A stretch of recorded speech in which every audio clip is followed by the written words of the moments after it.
আসসালামু আলাইকুম প্রিয় দর্শক, অন্য মঞ্চের আলাপচারিতায় আপনাদের সকলকে আমন্ত্রণ জানাচ্ছি। তো আপনি এতক্ষণ হেডলাইন এবং ব্যানার দুটো জিনিস দেখে হয়তো চিন্তা করছেন হঠাৎ করে এটা কি বললাম, কেন সেনাবাহিনীর উপর নিষেধাজ্ঞা আসছে। সেনাবাহিনীর উপর নিষেধাজ্ঞা বলতে শুধুমাত্র যে বাংলাদেশ সেনাবাহিনী তা না, সেনা, নৌ, বিমান এবং পুলিশ সবগুলোর উপরেই আন্তর্জাতিকভাবে একটা নিষেধাজ্ঞার চক্রান্ত চলছে।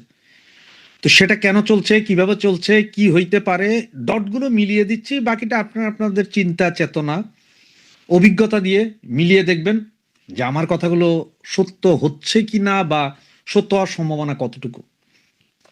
আপনারা সকলেই জানেন যে বাংলাদেশ পুলিশ অলরেডি একটা লেটার দিয়েছে বিভিন্ন জায়গায় যে জঙ্গি হামলা ঘটতে পারে।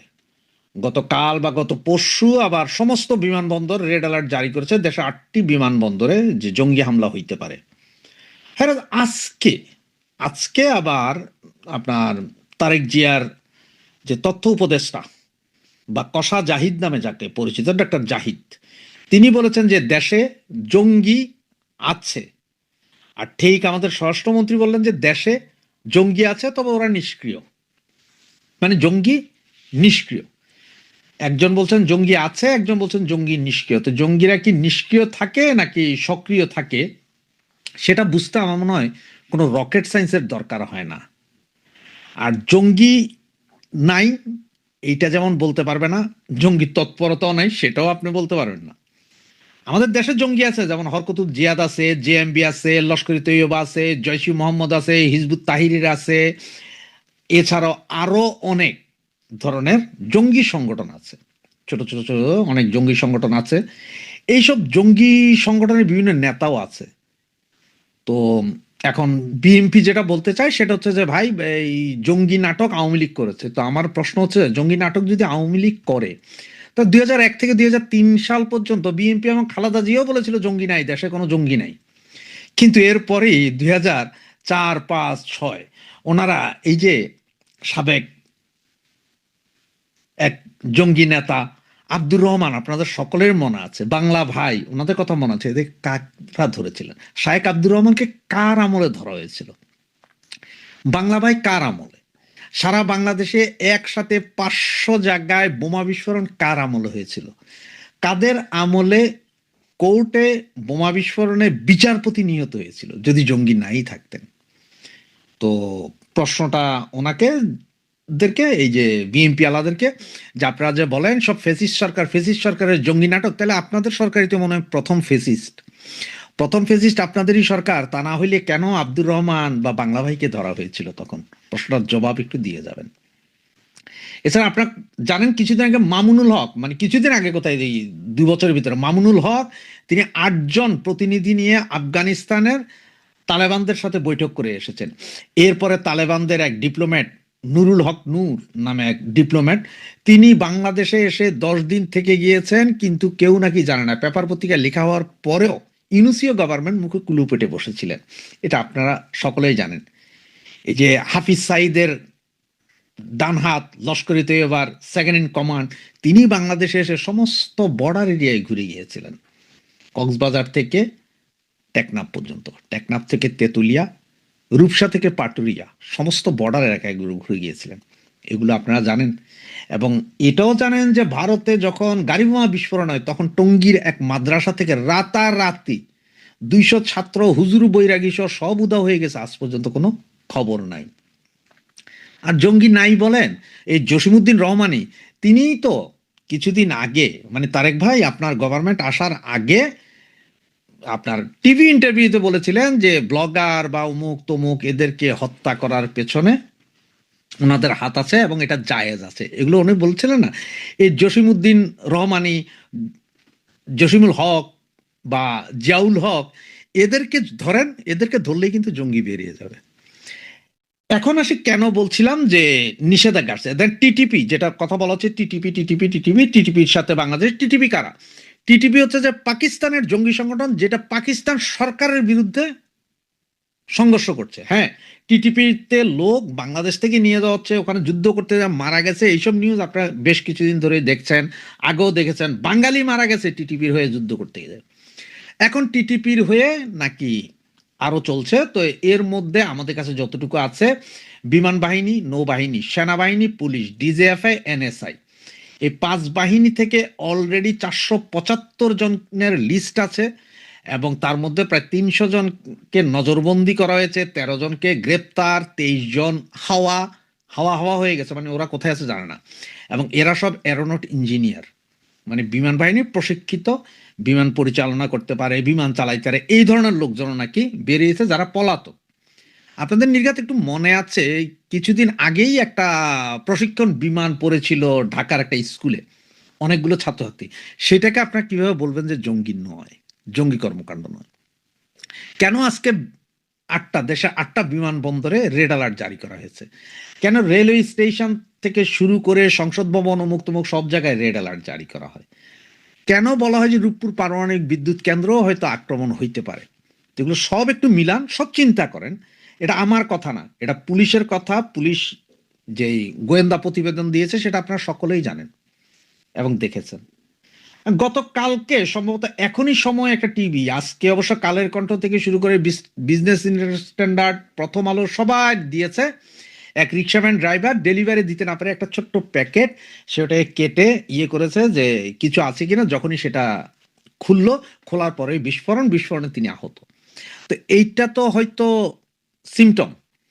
এই ধরনের হয়তো কুরিয়ার সার্ভিসের মাধ্যমে বড় বড় প্যাকেট পাঠানো হবে, কোথাও পাঠানো হবে, ধরেন স্কুল, কলেজ, মাদ্রাসা বা সরকারি অফিস আদালতে, সেখানে নেওয়া হবে, বা কোনো একটা cartoon station, bus station, railway station বা বিমানবন্দরে কোথাও এক কোনায় পড়ে আছে, আপনি জানেন না। আমরা বাঙালি তো অতি উৎসাহে যাইয়া বাস কাইটা খুলে দেখলাম যে শালা কার কার্টুন ফালায় রাখছে, একটু খুলে দেখি, খুলে দেখতে যাইয়াই ব্লাস্ট হইলো, শত শত লোক মারা গেল। হইতে পারে না। তা কেন বলছি যে এই নিষেধাজ্ঞা আসবে, তার কারণ কি দেখেন, টিটিপি কথা আগেই বলেছে আপনি। টিটিপি হচ্ছে যে আপনার পাকিস্তানের জঙ্গি সংগঠন, যারা পাকিস্তান সরকারের বিরুদ্ধে লাগছে। আর আমাদের দেশে যে টিটিপির জঙ্গি আছে এবং টিটিপি রিক্রুটমেন্ট হচ্ছে, এই দিয়েছে কারা? পাকিস্তানের গোয়েন্দা সংস্থা। এটা একদম সরাসরিভাবে আমেরিকার একটা চাল হইতে পারে। তার কারণটা কি বলি এখন, হামে রুগী মারা যাচ্ছে, এগুলো নিয়ে যখন সারা বাংলাদেশের মানুষ চিল্লাচিল্লি করছে, সরকার চুপ। এরপরে এই চুক্তি, আমেরিকার সাথে এই চুক্তি নিয়েও যখন কথাবার্তা সারা দেশের মানুষ বলছে, তখন সরকার চুপ হয়ে আছে। বুদ্ধিজীবীরাও কেউ কথা বলছে না। এগুলো নিয়ে দেশের জনগণ যাতে খেপা না যায়, দেশের জনগণকে অন্যদিকে দৃষ্টি সরানোর জন্য হইতে পারে যে এই টিটিপি আছে। আর এই জিনিস দেখাইতে পারলেই তাদের সেই ব্যর্থ রাষ্ট্র পরিণত করা। তার মানে জাতিসংঘের শান্তিরক্ষী মিশনে বাংলাদেশের যেসব সেনা গোয়েন্দা কর্মকর্তারা যায়, পুলিশ যায়, তাদের উপর একটা নিষেধাজ্ঞা আসবে যে তোমার দেশে এত জঙ্গি, তোমার দেশে জঙ্গি ধরা হয়, তোমার দেশের সেনাবাহিনী, নৌবাহিনী, বিমান বাহিনী, পুলিশের ভিতরে জঙ্গি ধরা হয়, তুমি কিভাবে আরেক দেশে যে জঙ্গি নিধন করবা? সুতরাং তোমার যাইতে হবে না বাবা, তুমি তোমার দেশ সামলাও, তুমি একটা ব্যর্থ রাষ্ট্র, তুমি রাষ্ট্রই ব্যর্থ, তোমার দেশের লোক নিয়ে কই থেকে যাবো? আপনি দেখছেন শান্তিরক্ষী বাহিনীতে আফগানিস্তান, সিরিয়া, ইরাক, ইরান, এখান থেকে কোনো সেনা নিতে নেয় না। তার কারণ হচ্ছে ওরা ব্যর্থ রাষ্ট্র। সুতরাং আমাদের বাংলাদেশটাকে টোটাল ব্যর্থ রাষ্ট্র করার জন্য এই সামরিক বাহিনীর ভেতরে একটা অংশ আছে যারা জঙ্গি তৎপরতা চালায়, এবং এমন একটা পরিস্থিতি সৃষ্টি করছে যাতে একটা নিষেধাজ্ঞা চলে আসে, এবং যে কোনো মুহূর্তে নিষেধাজ্ঞাটা আসতে পারে। সেই নিষেধাজ্ঞা আসলে এটা ব্যর্থ রাষ্ট্রে পরিণত হবে। এরপরে আমেরিকান ডিপ স্টেট সহ পাইকারা যা যা করার তাই করতে পারবে। আপনার আফগানিস্তানে সেই লোকের মৃতদেহ হয়তো দেখেছেন, কিভাবে খালে পাওয়া গেল, ওনারা কারা? আজকে এক ভারতীয় মহিলাকে হত্যা করা হইলো, রাস্তায় পিটে মারা হইলো বাংলাদেশে, ঢাকায়। এরা কারা? সবকিছু মিলান, সবকিছু বোঝেন, বোঝার পরে হয়তো বুঝতে পারবেন যে আসলে কেন বলছি যে একটা নিষেধাজ্ঞার পায়তারা চলছে বাংলাদেশের উপরে, সামরিক বাহিনীর উপরে, বাংলাদেশের উপরে সামরিক বাহিনীর উপরে আন্তর্জাতিক জাতিসংঘের একটা নিষেধাজ্ঞা চড়াইয়া দেওয়ার প্ল্যান আগে ছিল, পারে নাই, বিভিন্ন সময়ে চেষ্টা করেছে, পারে নাই, তবে এবার সফল হবে। তার কারণ হচ্ছে যে এবার ঠিক বাংলাদেশ সামরিক বাহিনী বা বাংলাদেশের গোয়েন্দা সংস্থা আইএসআই এর, পাকিস্তান ইন্টেলিজেন্স ব্রাঞ্চের বড়ি অলরেডি গিলা শুরু করেছেন। ওনারা পাকিস্তান ইন্টেলিজেন্স সার্ভিসের গোয়েন্দা রিপোর্টে টিটিপি আছে বলছেন, কিন্তু আমি বলবো বাংলাদেশে টিটিপি থাক না থাক হয়তো অল্প বিস্তর থাকতে পারে, তবে এরা আমাদের সংসদ ভবন বা কোথাও হামলা করবে না। যদি হামলা করেই বাংলাদেশের যেসব আছে জঙ্গি সংগঠন, হরকতুল জিহাদ, জেএমবি, তারপরে জয়সি মোহাম্মদের যা আছে, হিজবুত তাহিরির, এরা করতে পারে। আর এইগুলোরে ধরার জন্য জসিমউদ্দিন রহমানিকে ধরেন, জিয়াউল হক সাহেবকে ধরেন, ওনাদেরকে ধরেন, হাফিজ সাঈদের সেকেন্ড ইন কমান্ড যারা এসেছিলেন, যারা তাদের সাথে বৈঠক করেছেন তাদেরকে ধরেন, শামসুল হক মামুনুল হককে ধরেন যিনি আফগানিস্তান গিয়েছিলেন এবং আফগানিস্তানে বৈঠক করেছেন, এদেরকে ধরেন, সঠিক বেরিয়ে আসবে। তো আজকের ভিডিওটা আজকে এই পর্যন্তই। ভালো থাকবেন, সুস্থ থাকবেন, সাবধানে থাকবেন, কোথাও কোনো বক্স দেখলে, কার্টুন দেখলে খুলতে দেবেন না। জয় বাংলা, জয় বঙ্গবন্ধু। বিএনপির কিসের এত ভয়? কেন ঢাকা বারের কিংবা বাংলাদেশের সুপ্রিম কোর্ট বার কাউন্সিলের যে নির্বাচন, সেখানে আওয়ামীপন্থী আইনজীবীদের প্রতিদ্বন্দ্বিতা করতে দেয়া হচ্ছে না? প্রতিদ্বন্দ্বিতা করলে কি এমন ক্ষতি হয়ে যেত বাংলাদেশের কিংবা বিএনপি সরকারের? এছাড়াও আরো কয়েকটি বিষয়ে আজকে আলোচনা করব, শেষ পর্যন্ত সাথে থাকবেন। সারা বাংলাদেশের বিভিন্ন জেলায় বারের নির্বাচন হয়েছে এবং সেই নির্বাচনের ফলাফলগুলো আপনারা দেখেছেন যে যেখানেই আওয়ামী লীগপন্থী আইনজীবীরা প্রতিদ্বন্দ্বিতা করেছেন সেখানে অধিকাংশ বারেই তারা সংখ্যাগরিষ্ঠ আসনে জয়লাভ করেছেন। আবার কয়েকটি জেলার বারে আওয়ামী লীগপন্থী আইনজীবীদের প্রতিদ্বন্দ্বিতা করতে দেওয়া হয়নি। কিন্তু এই যে সুপ্রিম কোর্ট বার কাউন্সিলের ইলেকশন কিংবা ঢাকার যে বারের ইলেকশন, সেখানে আওয়ামীপন্থী আইনজীবীদের কম্পিট করতে দেওয়া হচ্ছে না। এমনকি এই যে বার কাউন্সিলের নির্বাচনে কেন অংশগ্রহণ করতে পারবেন না, এই যে ফ্যাসিস্টদের দোসর, এগুলো সব বস্তা পচা কথা। তো এর ফলে কি হচ্ছে? এটা কি বিএনপির জন্য খুব ভালো হচ্ছে? একটা জিনিস আমি বুঝি না, যে আওয়ামী লীগ আমলে দীর্ঘ সময় এই সুপ্রিম কোর্ট বার কাউন্সিলের বিভিন্ন পজিশনে বিএনপির নেতৃবৃন্দরা ছিলেন, বিএনপির আইনজীবীরা কিন্তু জয়লাভ করেছিলেন, এবং ব্যারিস্টার মাহমুদ্দিন খোকন এবং আরো অনেকেই। তার ফলে কি আওয়ামী লীগ গভর্নমেন্ট পড়ে গেছে? বারের নেতৃত্ব যদি বিএনপির হাতে নাও থাকে, তাদের প্রার্থীরা যদি পরাজিত হয়, তাতে কি সরকার পড়ে যাবে? নাকি সরকারের ক্রেডিবিলিটি বাড়ে যদি একটা গ্রহণযোগ্য নির্বাচন হয়? আমি স্যালুট জানাই ঢাকার বারের এবং স্পেশালি সুপ্রিম কোর্ট হাইকোর্টের যেসব আওয়ামী অনুসারী আইনজীবী আছে, দে হ্যাভ শোন দেয়ার কারেজ। এই ভিডিওটা দেখেন, এটা দেখে আসলে বোঝাই যায় যে একদিকে বিএনপি কতটা ভয় পেয়েছে, আর একদিকে আওয়ামীপন্থী আইনজীবীরা এই প্রতিকূল সময়েও কতটা স্পিরিটেড।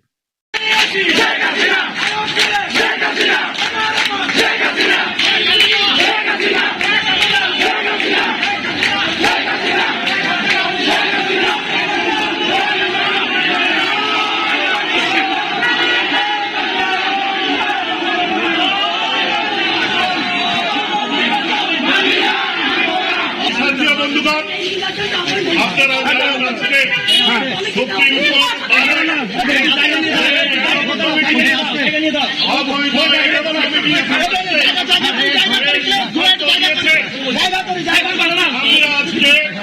সুপ্রিম কোর্টে আইনজীবীদের পক্ষ থেকে তীব্র প্রতিবাদ জানাচ্ছি।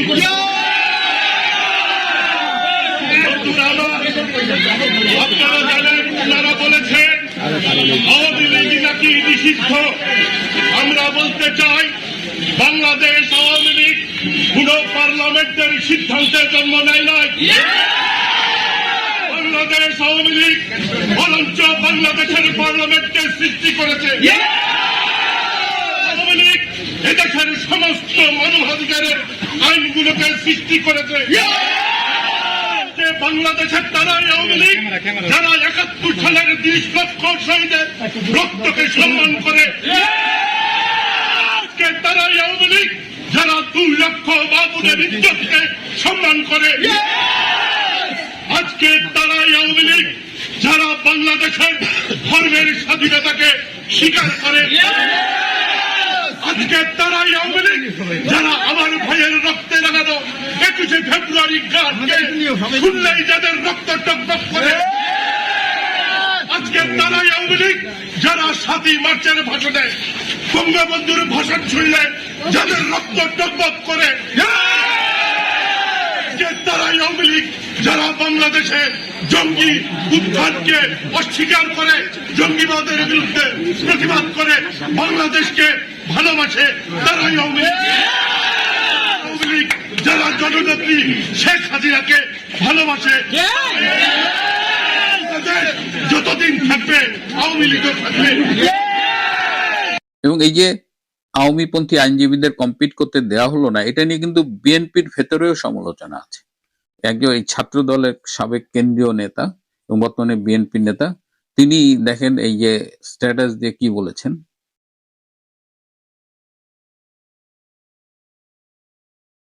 অর্থাৎ এই যে এটা যেটা সমস্যা হয় যে কতিপয় লোক তাদের নিজেদের নেতৃত্বটা ইনশিওর করার জন্য একেবারে বাই হুক্কুরু আর বাই কুক্কুরু তাদের জিততে হবে। কম্পিট করে আপনি জেতেন। আপনার যদি এত ভালো কাজ করে থাকেন, আপনাদের যদি এত গাটস থাকে, তাহলে আপনি সবার জন্য নির্বাচন উন্মুক্ত করেন। যদি ভোটাররা আপনাকে ভোট দেয়, আপনি আইনজীবী পরিষদের নেতা হবেন। কিন্তু আপনি ভালো করেই জানেন যে আপনার এই মুহূর্তের অবস্থা কি। সুতরাং আপনি স্বৈরাচারী কায়দায় আপনার যাদের জয়লাভের সম্ভাবনা আছে তাদের আপনি নির্বাচনে অংশগ্রহণই করতে দিলেন না। এবং খবর পেলাম যে এই সিদ্ধান্তে নির্বাচন কমিশনের দায়িত্বে যারা আছেন তারাও খুব অসন্তুষ্ট, এবং সেখানে নির্বাচন কমিশনের চেয়ারম্যান এক পর্যায়ে উঠে বেরিয়ে চলে গেছেন। যা হোক, একটা সরকার শুরুতে যে এরকম তালগোল পাকিয়ে ফেলবে এইটা আমাদের ধারণারও বাইরে ছিল বলা যায়। এদিকে রূপপুর পারমাণবিক বিদ্যুৎ কেন্দ্র নিয়ে সামাজিক যোগাযোগ মাধ্যমে কিন্তু নানান আলোচনা চলতেছে। বিএনপির আমলে এটা উদ্বোধন হচ্ছে ঠিকই, কিন্তু এটা সমস্ত কৃতিত্ব তো শেখ হাসিনার সরকারের। এখন দেখলাম কয়েকজন ছাগু বলার চেষ্টা করতেছে যে এইটা নাকি সব সরকারের অবদান নাকি আছে।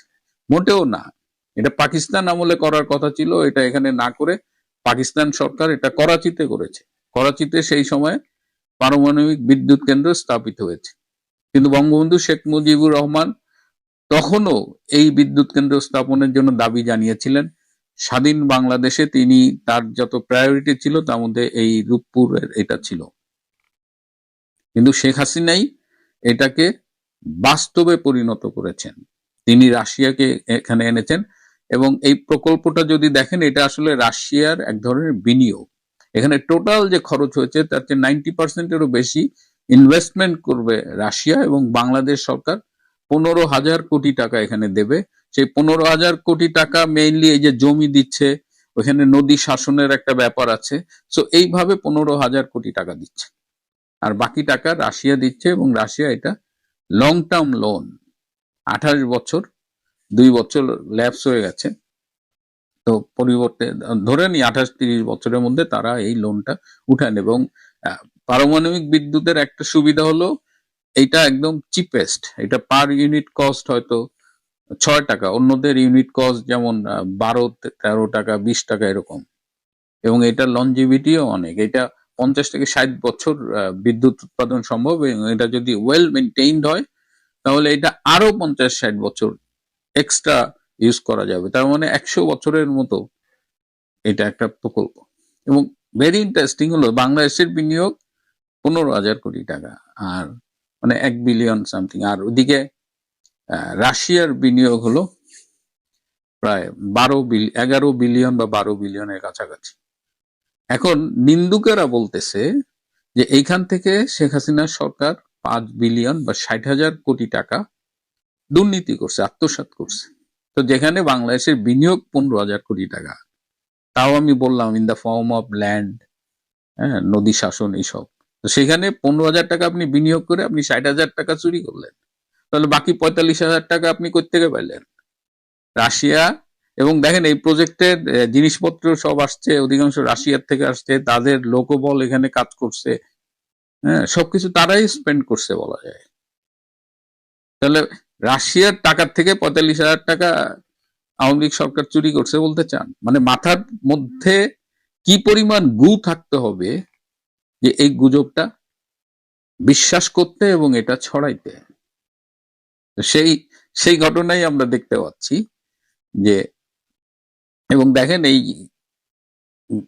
গত 2-3 দিনের মধ্যেও সাংবাদিকরা রাশিয়ার রাষ্ট্রদূত যিনি বাংলাদেশে আছেন তাকে প্রশ্ন করেছিলেন এই 5 বিলিয়ন দুর্নীতির বিরুদ্ধে, তিনি মানে তার উত্তরটা সহজ ভাষায় বললে বলে, ভাই আপনারা কি আমার ব্যাককল পাইছেন যে আমার প্রজেক্ট থেকে 12 বিলিয়ন ডলারের একটা প্রজেক্ট, সেখানে 5 বিলিয়ন একজন খেয়া ফেললো। Yes, I do understand your question. Frankly speaking, it's a rumor, first of all, and false rumor. This is the matter. You should understand. The certain statement of our Rosatom company was made. Please look into it. It was 3 to 4 days ago. For my side, I can say you frankly that imagine $5 billion. Yeah. It's a big amount. Of course, and how it can be done? To give to somebody $5 billion when the construction is just a little bit our credit, it was $11.38 billion. So do you think that we are so much crazy? মানে এই গুজবগুলো আমি আজকাল অবাক হই না কেন, কারণ এই গুজব ছড়িয়েই কিন্তু এরা এত দূর আসছে। এই বিএনপি বলেন, ইউনূস বলেন, আসিফ নজরুল বলেন। আসিফ নজরুলের সেই কথাটা মনে আছে, সে যে বলছিল যে 26 লক্ষ ভারতীয় বাংলাদেশে চাকরি করে, কিন্তু আজ অবধি তিনি কিন্তু প্রমাণ করতে পারেন নাই। তিনি উপদেষ্টা হওয়ার পরেও এই প্রশ্নের মুখোমুখি হচ্ছেন। এখন আজকে একটা ফেসবুকে একটা স্ট্যাটাস দেখলাম, আসিফ নজরুলের একজন ছাত্র একটা স্ট্যাটাস শেয়ার করছে। আসিফ নজরুল আজকাল ফেসবুকে যে স্ট্যাটাস দেয় সেখানে কমেন্ট সেকশন অফ করা থাকে। তিনি ধারণা করতে পারেন, আপনারাও ধারণা করতে পারেন যে আসিফ নজরুলের স্ট্যাটাসের নিচে কি ধরনের কমেন্ট হইতে পারে।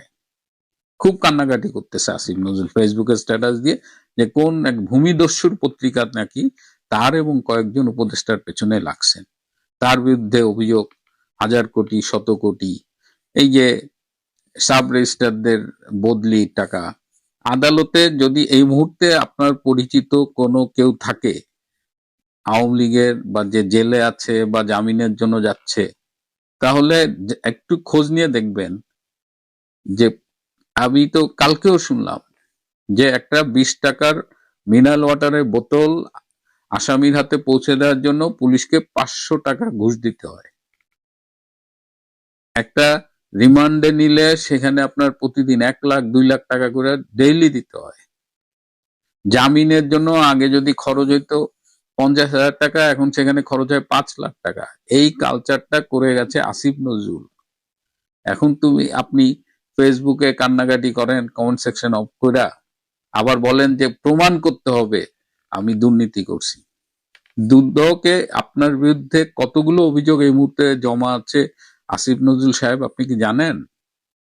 আপনি প্রমাণ চান, তাহলে আপনি 26 লাখ লোকের কথা বলছিলেন, সেই প্রমাণ কই? রূপপুরে যে 5 বিলিয়ন বা 60,000 কোটি টাকা আওয়ামী লীগের সরকার দুর্নীতি করছে, সেই প্রমাণ কই? বছর বছর $16 বিলিয়ন বিদেশে পাচার করছে, সেই প্রমাণ কই? নিজেরাই তো প্রমাণ ছাড়া কথা বলছেন। আর যে দুর্নীতি আপনি করছেন, যেটা সব পারিপার্শ্বিক সব প্রমাণ দিয়ে বলা যায় যে এই দুর্নীতি এখানে সংগঠিত হয়েছে, এবং সেই সংগঠিত দুর্নীতিতে আপনি নাই, being the head of the ministry, এটা আমাদের বিশ্বাস করতে হবে। আর যদি সাহসী থাকতো কমেন্ট সেকশনটা অন রেখে আপনি কাজ করতেন। গতকাল নিউ মার্কেটের পাশে শাহনাজ ছাত্রাবাস আছে, সেইখানে সামনে একজন গুলিবিদ্ধ হয়ে মারা গেছে। পরে জানা গেল সে অন্যতম শীর্ষ সন্ত্রাসী টিটন। এই টিটন ঢাকার আর এক সন্ত্রাসী আছে ইমন, তার ডানহাত বলে শুনেছি। এই টিটন একটা মার্ডার কেসে মৃত্যুদণ্ডপ্রাপ্ত আসামি, সম্ভবত 2013 বা 14 সালে সেই রায়ে তাকে মৃত্যুদণ্ড দেওয়া হয়েছিল। 2024 সালের 8ই আগস্ট এই আসিফ নজরুল্লাহ দায়িত্ব নিয়েছে। 12ই আগস্ট, 4 দিনের মাথায় টিটন মৃত্যুদণ্ডপ্রাপ্ত আসামি টিটন 12ই আগস্ট কারাগার থেকে বেরিয়ে গেছে। আসিফ নজরুল সাহেব, কি এমন ঘটনা ঘটলো যে একজন মৃত্যুদণ্ডপ্রাপ্ত আসামি 4 দিনের মাথায় জেল থেকে বেরিয়ে যায়? আপনি নিজেকে কত দোয়া তুলসী পাতা দাবি করবেন? যদি বলি এই, এবং সে ছিল বাবর ইলাহি হত্যাকাণ্ডের কারণে মৃত্যুদণ্ডপ্রাপ্ত। কত টাকার বিনিময়ে এই টিটনকে মুক্তি দেওয়া হয়েছিল, এবং সেই টিটন বেরিয়ে এখন ইনভেস্টিগেট করা হচ্ছে সে কি আবার আন্ডারওয়ার্ল্ডে চলে গিয়েছিল, আবার সন্ত্রাসে জড়িয়ে গেছে, এবং কালকে কারা তাকে হত্যা করেছে। Unknown gunman, it's a very special term. তো আপনারা গুমের বিরুদ্ধে কথা বলেন, আপনারা ক্রসফায়ারের বিরুদ্ধে কথা বলেন, টিটনের হত্যাকাণ্ডটাকে আপনারা কি বলবেন? এখন দেখি আবার কোন নাটক আসে, কোন জজমিয়া নাটক আসে। তো এই হলো বাংলাদেশ। বিএনপির আইনজীবীরা কাঁপছে, রূপপুর প্রকল্প শেখ হাসিনা করছে, এইটা তাদের দহন হচ্ছে আর কি, জ্বলে যাচ্ছে। কিন্তু বাংলার মানুষ কিন্তু বলছে, বাংলার মানুষকে থামানো যাচ্ছে না। যতই দিন যাচ্ছে ততই শেখ হাসিনার সরকার বারবার দরকার, এটা সাধারণ মানুষ বলছে। এটা আওয়ামী লীগের আর নিজস্ব স্লোগান নেই। আর এই আসিফ নজরুল, আরো আছে একজন রিজওয়ানা হাসান, তারপরে সে অধিকারের শুভ, এদের আদিলুর রহমান শুভ, এদের নানা রকমের দুর্নীতির খবর বেরিয়ে আসছে এবং আরো আসবে। কারণ বেসিক্যালি এই মানুষগুলো মানুষ নামের কলঙ্ক, এরা দুর্নীতিবাজ। প্রিয় বন্ধুরা, আজ এ পর্যন্তই।